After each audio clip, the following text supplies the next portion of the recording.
दोस्तों, रूह ज़मीन पर काबतुल्लाह सबसे ज्यादा मुकद्दस और मुकर्रम जगह तस्लीम की जाती है। अरबों मुसलमान इसकी जानिब रुख करके 5 वक्त नमाज अदा करते हैं। दुनिया का ये मुकद्दस तरीन मकाम वादी हिजाज में वाक़ है और इसकी मुकद्दस तस्वीर लाखों घरों में तकद्दुस का सामान बनी हुई है। इस वीडियो में हम आपको खाना काबा के बारे में कुछ हकीकतों से आगाह करने जा रहे हैं। नंबर 1, खाना काबा जो आज हम देख रहे हैं वो वैसा बिल्कुल नहीं है जो हज़रत इब्राहिम और हज़रत इस्माइल अलैहिस्सलाम ने तामीर किया था, क्योंकि वक्ती आफात की वजह से खाना काबा को तामीर करने की ज़रूरत पेश आती रही है और इस मुकद्दस खाना काबा की तामीर का बहुत बड़ा हिस्सा नबी करीम सल्लल्लाहु अलैहि वसल्लम के दौर में मुकम्मल किया गया था। दोस्तों, नबी करीम सल्लल्लाहु अलैहि वसल्लम ने अपनी दानाई से बहुत बड़े फितने को रोका था। जब अरब कबीले आपस में काबा की ताबीर पर तकरार कर रहे थे, तब नबी करीम सल्लल्लाहु अलैहि वसल्लम ने हजर अस्वद को चादर पे रखकर उस चादर को अरब सरदारों से उठवाया था। उसके बाद भी खाना काबा को तामीर करने की कई मरतबा ज़रूरत पेश आती रही है और 1996 में खाना काबा की इमारत को आखिरी मरतबा तफसील से आराइश किया गया था, जिसके नतीजे में कुछ पत्थरों को हटा दिया गया था और बुनियाद को मजबूत करने के बाद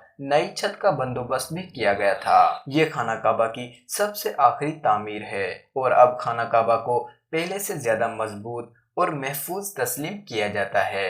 नंबर 2, खाना काबा की इमारत में 2 दरवाजे और एक खिड़की हुआ करती थी। दोस्तों, 1996 की तामीर के बाद खाना काबा में अब एक ही दरवाज़ा मौजूद है। जब 2 दरवाजे होते थे तो एक अंदर जाने के लिए इस्तेमाल किया जाता था और दूसरे दरवाजे को बाहर निकलने का रास्ता समझा जाता था। खाना काबा की मौजूदा हालत में सिर्फ एक ही दरवाज़ा है और खिड़की भी अब ख़त्म हो चुकी है। नंबर 3, खाना काबा के मुख्तलिफ रंग। दोस्तों, हमें खाना काबा को काले रंग के कस्वा और सोने के धागों से लिखे हुए कलमात में देखने की आदत हो चुकी है और अब हम खाना काबा को किसी और रंग में तस्वर ही नहीं कर सकते। दरअसल काबा के काले रंग की रिवायत अब्बासिद के दौर से चलती आ रही है, जिनके घर का रंग भी काला था, लेकिन इससे पहले खाना काबा मुख्तलिफ रंगों के गिलाफनुमा पर्दे से ढका रहता था, जिसमें सफेद, हरा और लाल रंग शामिल हैं। नंबर 4, खाना काबा की चाबियां एक खानदान की तहवील में हैं। दोस्तों, फतह मक्का के मौके पर हजूर सल्लल्लाहु अलैहि वसल्लम को खाना काबा की चाबियां दी गई थीं, लेकिन आपने वो चाबियां हजरत उस्मान बिन तलहा के हवाले कर दी थीं। उस वक्त के बाद आप सल्लल्लाहु अलैहि वसल्लम के नादिर अल्फाज के मुताबिक आज तक वो चाबियां उस कबीले की रिवायती हिफाजतगार में हैं। नंबर 5, खाना काबा के दरवाजे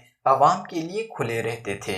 दोस्तों, पहले खाना काबा के दरवाजे हफ्ते में 2 दिन आम आवाम के लिए खुले रहते थे, जिसमें कोई भी दाखिल होकर खाना काबा के अंदर इबादत कर सकता था, लेकिन अब ज़ायरीन के कसीर तादाद की वजह से ये मुमकिन नहीं है और इसलिए अब खाना काबा के अंदर सिर्फ खास लोग ही दाखिल हो सकते हैं और खाना काबा के दरवाजे साल में सिर्फ 2 मरतबा ही खोले जाते हैं। नंबर 6, खाना काबा के इर्द गिर्द तैराकी की जा चुकी है। दोस्तों, वादी हिजाज का निचले सतह पर होने की वजह से जब बारिश का पानी बढ़ जाता था तो खाना काबा के इर्द गिर्द पानी जमा हो जाता था, क्योंकि उस वक्त जदीद इंतजामात मौजूद नहीं थे और पानी के जमा हो जाने की वजह से लोग खाना काबा के इर्द गिर्द तैराकी करते हुए तवाफ करते थे। नंबर 7, खाना काबा के अंदर हुक्मरान के नाम की तख्ती। दोस्तों, खाना काबा को अंदर से देखने की ख्वाहिश हर मुसलमान की होती है और कुछ खुशनसीब लोग इस नज़ारे को अपनी आंखों से देख पाते हैं।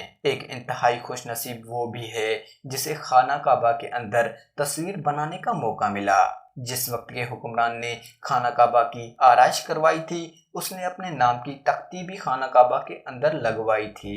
नंबर 7, खाना काबा की तादाद 1 नहीं 2 है। दोस्तों, खाना काबा के बिल्कुल ऊपर जन्नत में एक और खाना काबा भी है, जिसका जिक्र भी आता है कि जब हजरत मोहम्मद सल्लल्लाहु अलैहि वसल्लम ने मेराज के मौके पर जिब्राइल अलैहिस्सलाम से बैतुल मामूर के बारे में पूछा तो उन्होंने फरमाया یہ بیت المعمور ہے جہاں 70,000 فرشتے ہر روز عبادت کرتے ہیں، اور جب وہ یہاں سے جاتے ہیں تو پھر کبھی ان کی باری نہیں آتی۔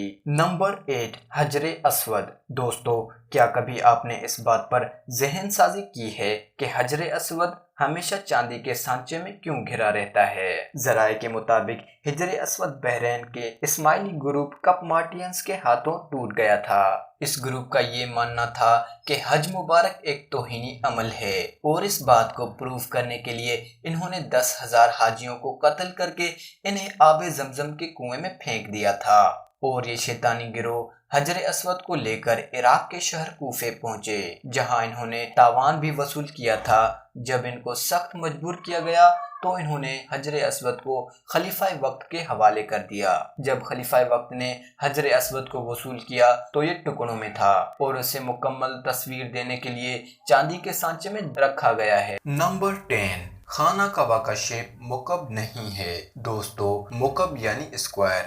دراصل اسکوائر شیپ میں دکھنے والا خانہ کعبہ حقیقت میں مستطیل انداز رکھتا ہے۔ نبی علیہ السلام کی نبوت سے پہلے قریش قبیلے نے یہ اعلان کیا تھا کہ وہ خانہ کعبہ کی تعمیر صرف حلال کمائی سے کروائیں گے، یعنی خانہ کعبہ کی تعمیر میں سود، حرام اور جسم فروشی کا پیسہ استعمال نہیں کیا جائے گا۔ قریش اس وقت کا امیر ترین تجارتی قبیلہ تھا، اور اس کے باوجود وہ لوگ اس کام میں ناکام ہو چکے تھے کہ وہ خانہ کعبہ کی تعمیر اس کے مکمل رقبہ اور اصل سائز کے حساب سے کر سکیں۔ قریش نے خانہ کعبہ کی چھوٹی عمارت تعمیر کی اور اس کی دیوار کو مٹی کی اینٹوں سے بنایا، جسے حجر اسماعیل کہا جاتا ہے۔ حقیقت میں حجر اسماعیل کا حضرت اسماعیل سے کوئی تعلق نہیں ہے۔